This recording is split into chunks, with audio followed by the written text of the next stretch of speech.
There was a time in my life when somebody would ask me what my favorite TV show is, and I would say Big Brother, but I can't anymore, because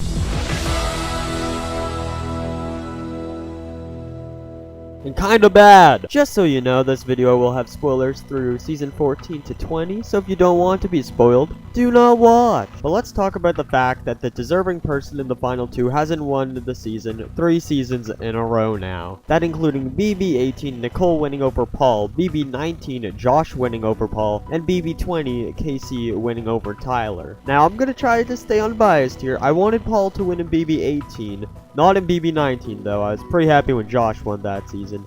And in BB20, like, I didn't really care who won out of the final 3. I really didn't. That is what I thought anyways, until Tyler actually lost. You see, I wasn't a Tyler fan. Going in, I didn't care if he won or not. I was actually kind of mad when he won America's Favorite Player. But when he lost the game against KC, I tell you, my mouth was wide open, like dropped to the bottom of the floor for like a whole minute. Now, I'm not trying to discredit any of the winners. Well, I mean, it kind of sounds like I am. But I honestly think Nicole, Josh, and Casey all had good aspects to their game. But listen here, ladies and gentlemen, this came out of the mouth of Dr. Will Kirby himself. Take a peek. I mean, Casey was a true champion. You have to put her up in the upper echelon in the United States. Is she better than Dan? I think so. Is she better than Derek? You heard it here first. She is. Now those are some bold statements. He admits later on that Casey only played half the game, and he says that's only because Casey only had to play half the game. That still doesn't mean you're the second best Big Brother player of all time. If somebody doesn't play any of the game at all and still wins, does that make them the best player, or the second best, or the third best? Not in my opinion. As good as Dr. Will, she's a close number 2. In this age of Big Brother, social game is everything, and I'm sorry to tell you, but just having a good social game isn't fun to watch. We watch Big Brother for like the strategy, the backstabbing, the big moves, not to see a bunch of people hang out and be friends with each other. And that's the age of Big Brother that we're heading into. Jurors no longer vote on who played the best game. People are getting more and more sensitive as the years go on, and this isn't just on Big Brother, this is just the real world in general, so I guess we have to adapt to it now, but it's kind of ruining the game in my opinion. I mean, look at BB14, Dan played one of the greatest games of all time and one of the best seasons of all time solely because of him in my opinion. And he lost to Ian. Bitter jurors have pretty much always existed. They're just becoming more and more common now, and I think that's going to change the game in a negative way.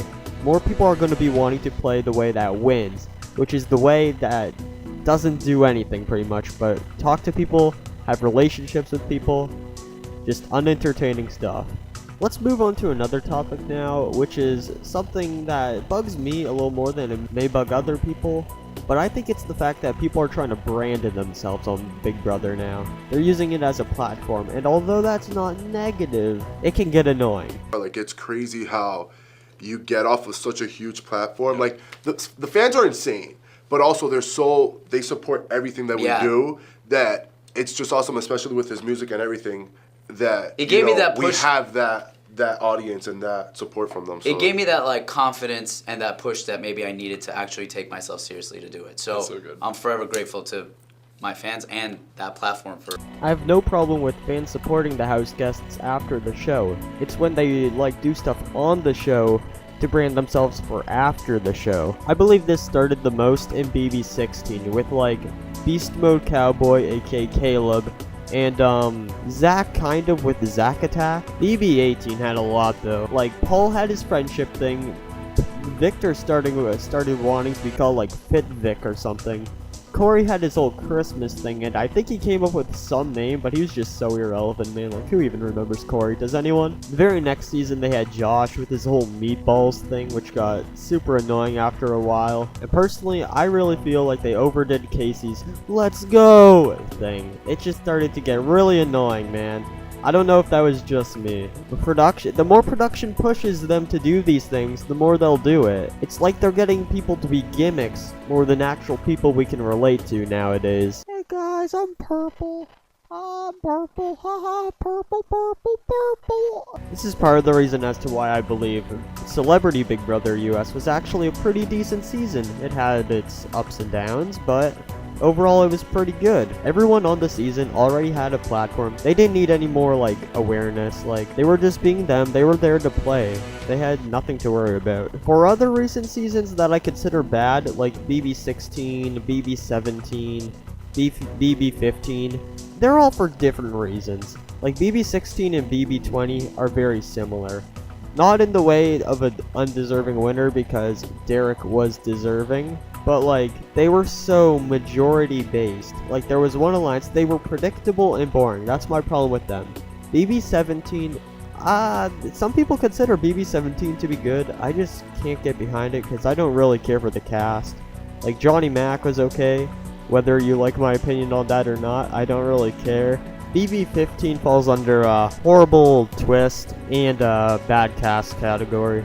In conclusion to this all though, Big Brother is failing more and more and it's getting worse and worse each season. This is the thing. I feel like the era of Big Brother is now changing. I feel like everyone's like, Dr. Will's a legend, but if you played today in this era, this sensitive era, do you think you'd still win?